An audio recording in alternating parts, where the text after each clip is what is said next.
এখন বাজে রাত্রি 9:30।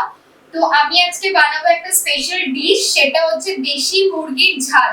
তো এটা আমি ফার্স্ট টাইমই ট্রাই করছি, তো তোমাদের সাথে সেটাকে শেয়ার করব। তো তোমরা দেখতে থাকো কেমনি করে আমি দেশি মুরগির ঝালটাকে বানাই। তো তার জন্য আমি এখানে 850 গ্রাম মুরগি নিয়ে নিয়েছি। তো সেটাকে গরম জল দিয়ে ধুয়ে ম্যারিনেট করা হয়েছে। ম্যারিনেট করার প্রসিডিওরও আমি তোমাদের সাথে দেখিয়ে দেব, তো তোমরা দেখো। আর এখন আমি জাস্ট কুকিং প্রসিডিওরটাকে স্টার্ট করেছি, তো দেখো কিভাবে করি। 850 গ্রাম মাংস আছে এখানে। এখানে পেঁয়াজ কুচি, রসুন, আদা আছে, আর এখানে টমেটো আছে। টমেটোটাকে মিক্সার গ্রাইন্ডারে দিয়ে মিক্স করে নিচ্ছি।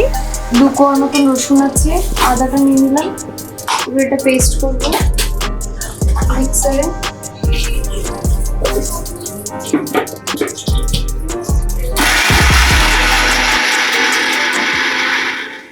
তো এখানে 850 গ্রাম মাংসের মধ্যে পেঁয়াজ কুচি দিয়ে দিলাম। তারপরে এখানে যে পেস্টটা বানিয়েছিলাম সেই পেস্টটা এর মধ্যে দিয়ে দেবো ম্যারিনেশনের জন্যে। আদা রসুনের পেস্টটা এর মধ্যে দিয়ে দিচ্ছি আমি চামচ দিয়ে। তারপরে দিলাম ওই জিরে, আদা আর ধনে আর লঙ্কা, শুকনো লঙ্কার যে পেস্টটা বানিয়েছিলাম সেটাও আমি ম্যারিনেশনের মশলায় দিয়ে দিলাম। এবার নুন দিচ্ছি স্বাদ মতন, পরিমাণ মতন নুন দিতে হবে। তারপরে দেব একটু সর্ষের তেল। সর্ষের তেল দিলে গন্ধটা খুব ভালো হয়, তাই জন্য ম্যারিনেশনের মধ্যেই আমি অনেকটা পরিমাণে সর্ষের তেল দিয়ে এটাকে হাত দিয়ে বা চামচ দিয়ে ভালো করে মেখে নেব। তো দেখতেই পাচ্ছ আমি এখন সর্ষের তেলটা ঢালছি। তো সর্ষের তেলটা দেওয়া হয়ে গেলে এখন দেখো হাত দিয়ে মাখার কিন্তু টেস্টটাই আলাদা। হাত দিয়ে মাখলে কিন্তু অনেকটা ভালো লাগে, তাই জন্য হাত দিয়ে মেখে নিচ্ছি। তো এবার আমার ম্যারিনেশন কমপ্লিট হয়ে গেছে। এবার এটাকে 2 ঘন্টার জন্য আমি রেখে দেবো। তেল গরম হয়ে গেছে, তেলের মধ্যে আমি শুকনো লঙ্কা দিয়ে দিলাম। এবার আমি জিরে ফোড়ন দেবো, ধনে ফোড়ন দিলাম, কুচনো পেঁয়াজ,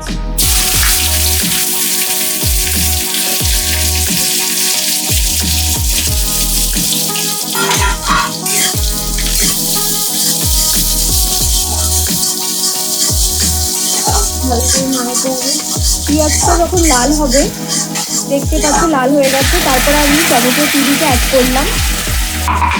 তো টমেটো পিউরিটা থেকে যখন তেলটা বেরোবে তখনই আমি শুকনো লঙ্কার গুঁড়োটা অ্যাড করব।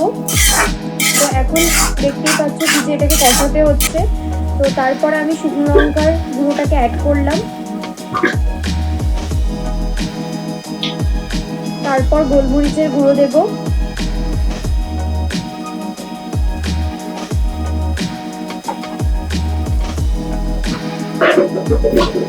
তো দেখতেই পাচ্ছ তেলটা ছাড়ছে। তো হলুদ গুঁড়ো দিলাম, সামান্য হলুদ গুঁড়ো। তো ভালো করে কষিয়ে নিতে হবে। তারপর যে ম্যারিনেট করা চিকেনটা সেটা আমি এর মধ্যে ঢেলে দিলাম। তো দেখতেই পাবে এখন জল ছেড়ে দেবে। তো আমি এটাকে চাপা দিয়ে কিছুক্ষণ রাখবো।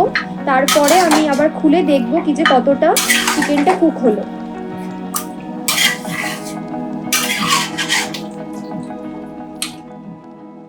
তো ঢাকনাটা খুলছি, খুলে দেখি কতটা চিকেনটা কুক হলো। দেখতেই পাচ্ছ কতটা জল বেরিয়েছে চিকেনটা থেকে। তো মানে চিকেনটা অলমোস্ট হাফ কুক হয়ে গেছে।